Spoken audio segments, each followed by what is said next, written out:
Welcome to the Tech Egg. Don't get scrambled. Enjoy the video. In this video, I will explain how to use acorns. First, let's talk about collecting them. Look for oak trees easily identified by their unique leaves and bark. Gather acorns that have naturally fallen to the ground, as these are usually mature.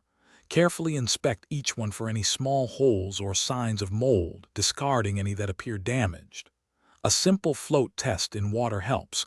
Good acorns sink, while bad ones float. This ensures you start with the best quality. Acorns contain tannins, which give them a very bitter taste. These must be removed before consumption. You can leach them using hot or cold water. For the hot method, boil crushed acorns, changing the water every 10 to 15 minutes until it no longer tastes bitter and runs clear.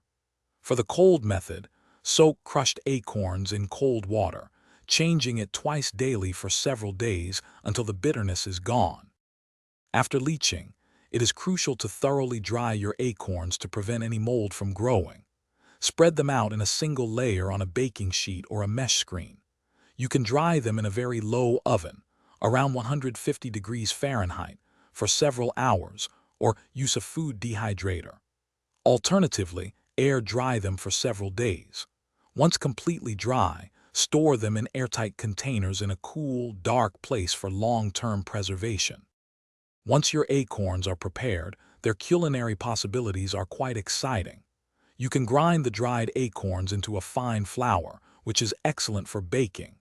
Use this nutritious flour to make delicious breads, muffins, or pancakes.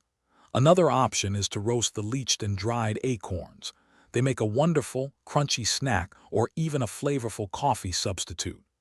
Acorn meal adds a unique, earthy, and nutty flavor to many different dishes.